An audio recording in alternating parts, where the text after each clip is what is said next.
Hello and welcome to Louise Singleton Creations.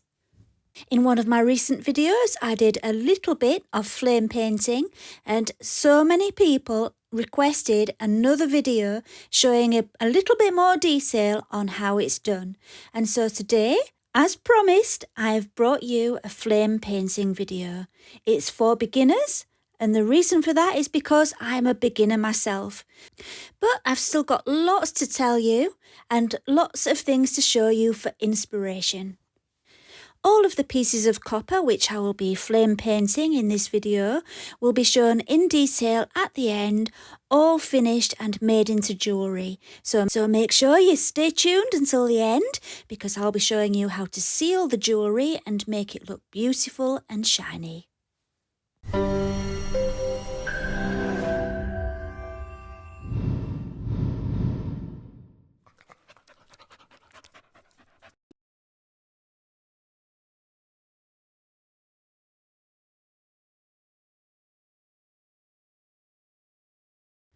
Okay, so let me tell you what you're going to be needing. First of all, you need a heat-proof surface. I use a large ceramic tile. Also, you will need a kitchen torch. Just a normal, the creme brulee torches. That works fine. And you'll need some spare butane gas to refill it because you will run out quite a lot.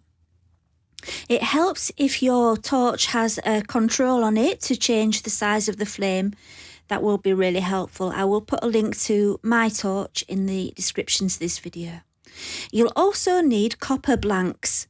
If you do a Google search for copper jewellery blanks, you will get some results showing you where you can buy them from. But I get mine from Cooks and Gold, and they do really good blanks, and they're a good price too. I think each one works out about £1 each, which I think is quite good. You will also need something to hold your copper with, so something like a pair of long-nose pliers or one of these helping hand tools is really good. This one has 2 little clips on and you can reposition them, so yeah, that's really helpful to have one of those.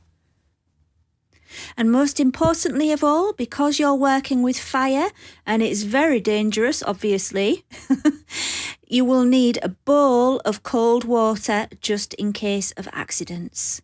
And needless to say, this art form is for adults only. Okay, let's get started. The first job is to use your torch to heat the copper all over until it turns a silver grey colour. You'll very quickly find that the results look different on the copper depending on what angle you're looking at it from. So it may not look like a silver grey here, but it is if you look at it from a different angle.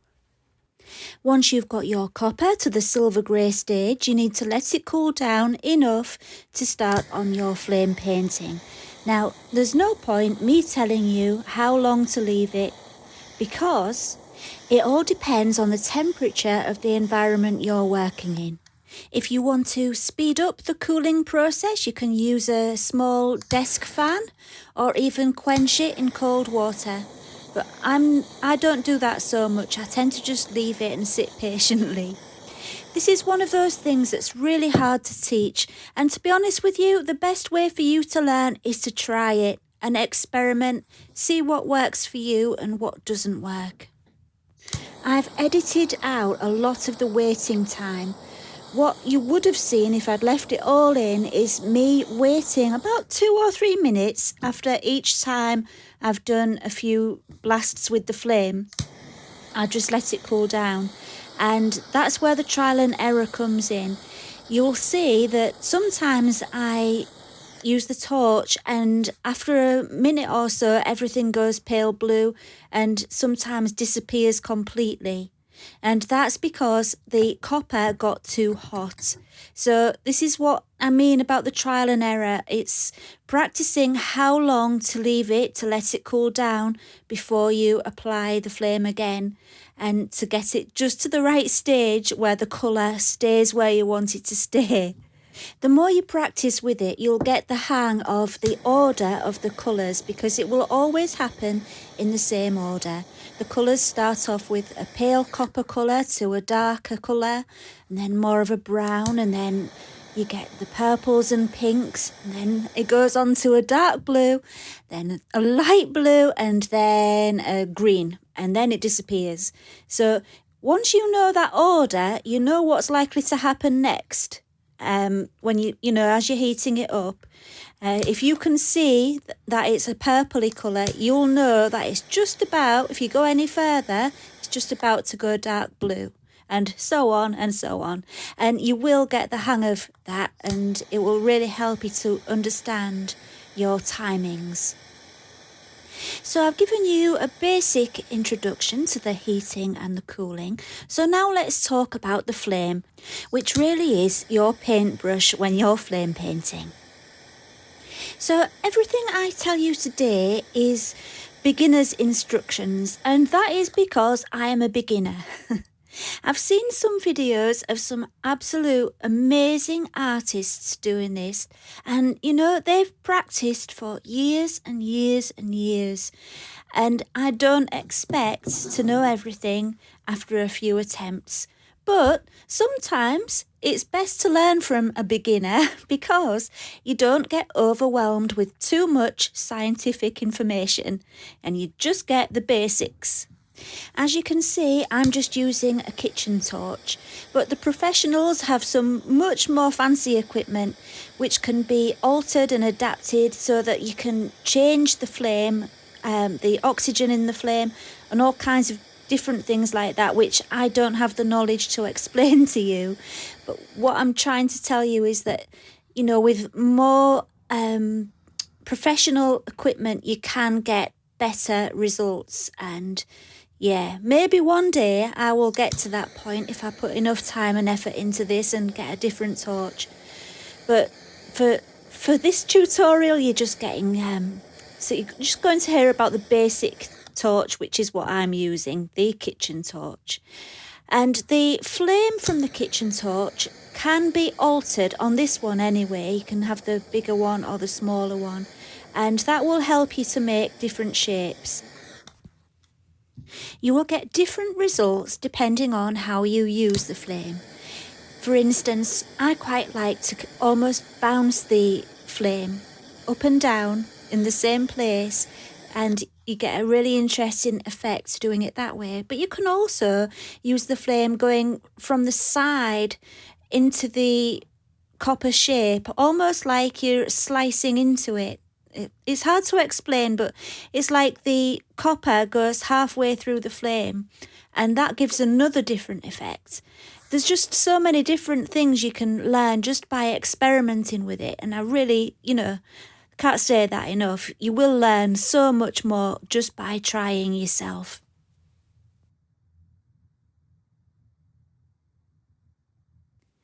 Okay, this time I'm making a pendant, and I just want to show you something.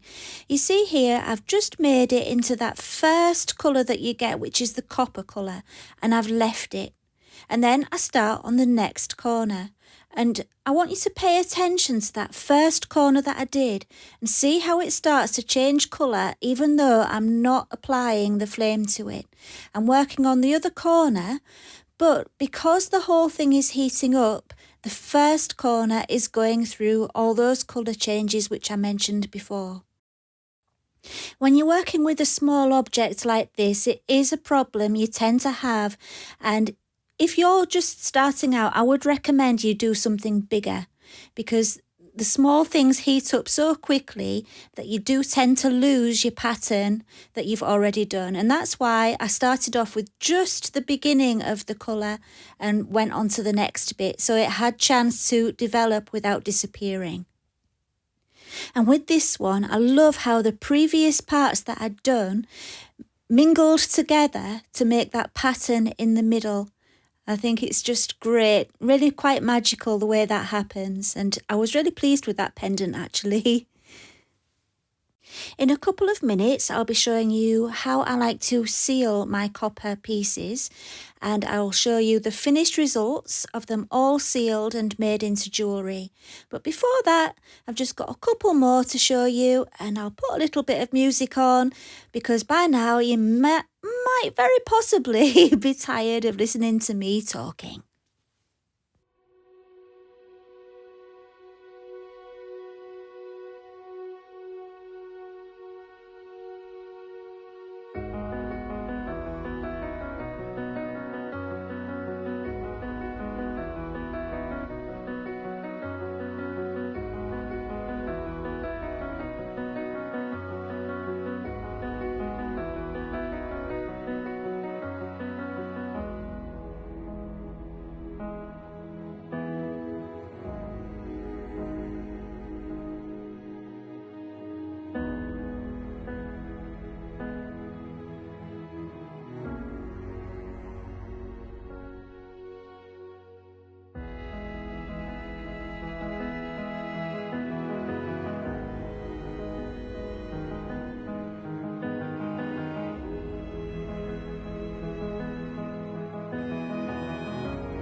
Okay, I now have lots of pieces to be made into jewellery, and I need to start on the sealing process. But before I do that, I just want to make this one into a brooch. And so first of all, I wanted to put the pin on the back, and for that I'm attaching it with some 6000 glue, and I'll let that cure.